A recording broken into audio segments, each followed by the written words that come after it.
अस्सलाम वालेकुम, आप देख रहे हैं मुबश्शिर लुकमान चैनल। मेरा नाम मुबश्शिर लुकमान है। इतवार का दिन है और 22 तारीख है आज फरवरी की। मुज़म्मिल साहब को हमने उठा लिया है फाइनली और मुज़म्मिल साहब आ गए हैं। तो मुज़म्मिल साहब अस्सलाम वालेकुम, कैसे हैं आप? वालेकुम सलाम, बिल्कुल ठीक। आप सुनाएँ कैसी तबीयत है आपकी? बहुत बेहतर है बड़ा अल्लाह आप का। भी बैरूनी दौरे करके आए हैं, आलमी दौरे पे गए हुए थे आप भी, कई ममालिक का सफ़र करके आए हैं। हैं और हाँ, आला तफ़रीही दौरे पर आप गए हुए थे। मैं ये समझता हूँ कि ज़िंदगी में आपको मौका ढूँढना चाहिए अपनी औलाद के साथ हुँ, और सारी दुनिया एक तरफ और आपका फैमिली एक तरफ। यानी यस, ये प्रायोरिटी होनी चाहिए आदमी की, मेरे ख्याल में तो होनी चाहिए। आई आई एग्री, आई एग्री। हुँ, तो मुज़म्मिल साहब, हम तो कल रात को वेट कर रहे थे कि अमेरिका अटैक करेगा ईरान पे, पाकिस्तान ने कर दिया अफ़गानिस्तान पे। ये क्या अंदर डेवलपमेंट हो गई? मेरे ख़्याल है टू मच हो गया था और अफ़गानीज़ जो थे ना वो असेस नहीं कर पाए कि डिप्लोमेसी की भी एक लिमिट होती है, सफारतकारी की, दोस्ती की भी एक हद होती है। वो उनका ख़्याल था कि कतर ने, तुर्की ने, सऊदी अरब ने, चीन ने, सब ने मिलकर पाकिस्तान को रोक लिया है। और अब पाकिस्तान हम पर हमला नहीं कर सकता और वो इंडियंस भी उनके साथ बड़े कॉन्फिडेंट थे। आपको पता ही है अफ़गान डिप्लोमेसी में इंडियंस ने भी बड़ा रोल अदा किया है अफ़गान डिप्लोमेसी को मदद करने के लिए। हर तरफ जो हमें नज़र आ रहा था उनका डिप्लोमेटिक उसमें इंडियन लॉबिंग भी साथ मौजूद थी कि इंडियंस भी मदद कर रहे थे अफ़गानी और उनका ख़्याल था कि पाकिस्तान अब सफ़ारतकारी के इतने नरगे में है कि अब हम पर हमला नहीं करेगा। हुँ, मेरे ख्याल से the calculation has proved to be wrong और मिसअसेस कर गया है। अफ़गानिस्तान भी आसिम मुनीर को जैसे इंडिया ने 7-8 मई को किया, 10 मई को किया, वैसे ही अफ़गानियों ने भी आसिम मुनीर को मेरे ख्याल है मिसअसेस किया है कि हुँ, वो नहीं समझ पाए कि वो एक हद के बाद आसिम मुनीर साहब किसी डिप्लोमेटिक प्रेशर को नहीं लेते हैं। चाहे हुँ, वो इन रिगार्ड टू इंडिया हो, चाहे वो इन रिगार्ड टू अफ़गानिस्तान हो। पाकिस्तान ने रात वन ऑफ द वो कहते हैं हार्डेस्ट सर्जिकल स्ट्राइक्स की हैं हुँ। और हेवी कैजुअलिटी है इस वक़्त अफ़गानिस्तान में और चीखें आ रही हैं वहाँ से और वहाँ लाइफ लॉस भी लेकिन है अब और अफ़गान भी कह रहे हैं कि 70 मारे गए हैं, अपना जी, जी, जहन्नुम बंद। अफ़गान अफ़गान मान रहे हैं 70 मारे गए हैं, हम तो कह ही नहीं रहे। ये तो अफ़गान कह रहे हैं ना कि 70 कैजुअलिटीज़ हैं अभी तक और मज़ीद की वो कह रहे हैं कि और है और वो मान रहे हैं कि उसमें टीटीपी के लोग भी मारे गए हैं और खुरासान के तो they were very good targeted strikes और पाकिस्तान ने ठीक किया। लेकिन ये एक स्ट्राइक्स ने ना एक अफ़गान्स का वो जो एक कॉन्फिडेंट था ना कि अब हम पर हमला नहीं हो सकता, वो तोड़ दिया है। अब हुँ। वो हर रात को ये सोचकर सोएँगे कि हाँ, हमला हो सकता है। ठीक है ना? तो मेरा तो मैंने ख़्याल है तो कि पाकिस्तान को एक्टिवली वहाँ रेज़ीम चेंज के लिए काम करना चाहिए। ये जो घुसपैठी है तालिबान, ये अफ़गान के ऊपर भी बैठे हुए हैं। नहीं, नहीं, मैं एग्री करता हूँ, लेकिन मेरा ज़ाती तौर पे ये ख़्याल है कि हम जब अपने टारगेट्स अचीव करने के लिए मज़ीद स्ट्राइक्स करेंगे, हुँ, हमें अपनी स्ट्राइक्स अब जारी रखना चाहिए। ये कोई वन टाइम एफर्ट नहीं है। आई ये एग्री विद ये दैट। कंटिन्यूअस करना चाहिए।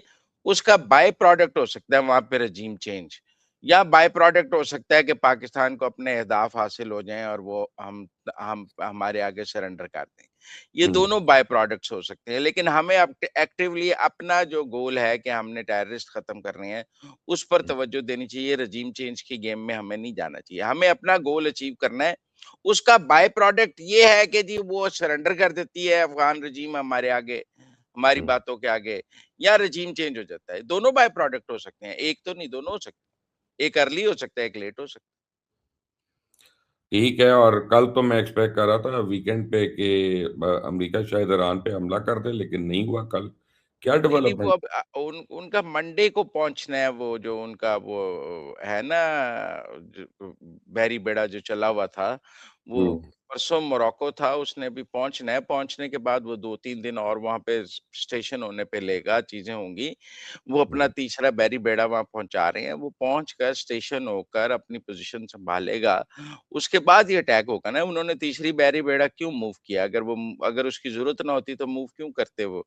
तो वो पहुँच जाएगा तो उसके बाद ही आगे बात होगी ना। 2 दिन पहले मोरक्को था, मोरक्को से 3 दिन का सफ़र था, पहुँचेगा, स्टेशन होगा, एक अपनी चीज़ें सेटअप करेगा, 2-3 दिन उसमें लगेंगे। तो अभी सब कह रहे हैं 7-8 दिन की बात है। खुद ट्रम्प ने भी 10 दिन का कहा परसों, क्योंकि उसकी चीज़ें पहुँच रही थी। लेकिन चुड़ैल मुझे बता रही है कि आप बड़े राब्तों में और सुनको ना आपके पास अंदर की खबरें हैं कोई। अगर आप स्टडी करें ना ईरानियन एंड इज़राइली मीडिया और तो उससे आपको ओपन सोर्स से चीज़ें मिल जाती हैं। मसलन अब इज़राइल क्या चाहता है? आप हुँ, ये समझें कि जो अमेरिका और ईरान के मुज़ाकरात हैं, उसमें इज़राइल क्या चाहता है? इज़राइल ये चाहता है कि या ईरान की ये कैपेसिटी कि वो हम पर हमला करे ख़त्म होनी चाहिए या हमारी ईरान से सुलह होनी चाहिए। हुँ। 2 ही बातें हैं ना। अगर नहीं अगर मिसाइल जो सुलह का मतलब है कि वो यूएई की तरह कोई अब्राहमिक अकॉर्ड मान ले। इब्राहिम अकॉर्ड कर ले, साइरस अकॉर्ड कर ले, टू स्टेट सॉल्यूशन को मान ले कि 2 रियासतें होंगी, एक फ़लस्तीन होगा, एक इसराइल होगी, टू स्टेट सॉल्यूशन को मान ले। जो उसकी प्रॉक्सीज़ इसराइल के साथ लड़ रही हैं, उनको डिसआर्म करने का फ़तवा दे दें ख़ामनाई, लड़ाई ख़त्म कर दें इसराइल के साथ। तो मेरा मतलब है पीस हो जाए, इसराइल के साथ सीज़फायर हो जाए। हमास को, हिज़बुल्लाह को और हूसियों को कहें कि जी आप हमारा टारगेट नहीं है इसराइल और उसका फ़तवा दे दें और फिर एक पीस ट्रूस हो जाए इसराइल के साथ। बोर्ड ऑफ पीस में आ जाए ईरान बड़े आराम से और बैठ जाए बोर्ड ऑफ पीस में आकर गजा की उसके लिए तो इन चीजों पर बात हो रही है जो अपनी ऑयल की उसकी इनकम है उसका 5% गजा के लिए वो मुख्तस कर दे कि जी फॉर दी अपब्रिंगिंग ऑफ हो उसके एवज एक इसराइल से साइरस अकॉर्ड हो जाए 5% ऑफ द इनकम फॉर गजा हो जाए या वो अमेरिका के लिए हो जाए इस तरह की प्रपोजल्स हैं जो स्टीव वुडकॉफ ने ईरानियंस के सामने रखी हैं उसमें ये एनरिच्ड तो ना यूरेनियम मानने जो वाली प्रपोज़ल्स हैं।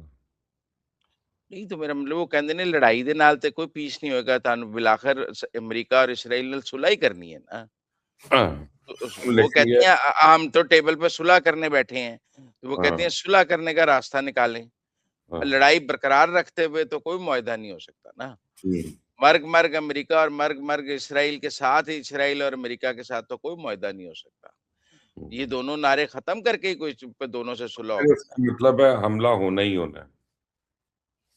आप वो कहते हैं हमारे साथ सुलह कर लें, आप कहते हैं मिलाओ ना वो सुलह पेशकश तो सुलह की है उनकी कि सुलह कर लें, वो कहते हैं सारा मुस्लिम दुनिया बोर्ड ऑफ पीस में बैठी है, आप भी बोर्ड ऑफ पीस में आ जाएँ। वो कहते हैं सबने टू स्टेट सॉल्यूशन तो ओआईसी भी मानता है, आप भी टू स्टेट्स टू सॉल्यूशन मान लें। अच्छा मेरी भी एक इत्तला है, फ्रेंच हाँ, इंटेलिजेंस की एक रिपोर्ट है जो मंज़र-ए-आम पे आई है हाँ, और वो ये कहते हैं कि अभी तक जो डिले हुआ है, हुँ, वो बड़ी एक्टिव पार्टिसिपेशन है पाकिस्तान की मिलिट्री की जो दोनों साइडों पे ठंडा हुँ, रखने की कोशिश कर रही है, दोनों हुँ। और वो काफ़ी एट्रिब्यूट कर रहे हैं कि अभी तक जो हमला नहीं हुआ उसमें पाकिस्तान का अमल दखल है। नहीं, मैं आपसे एग्री करता हूँ, पाकिस्तान चाहता है कि हमला ना हो। हुँ, लेकिन दोनों फ़रीक़ैन को किसी मुश्तरका बात पे आना पड़ेगा ना। इस हाँ, बात पर तो हमला नहीं रुक सकता कि हम इज़राइल के खिलाफ़ हमले जारी रखेंगे, हूसियों से भी हिज़्बुल्लाह से भी, हमास से भी और ईरान की सुलह हो जाए इज़राइल से।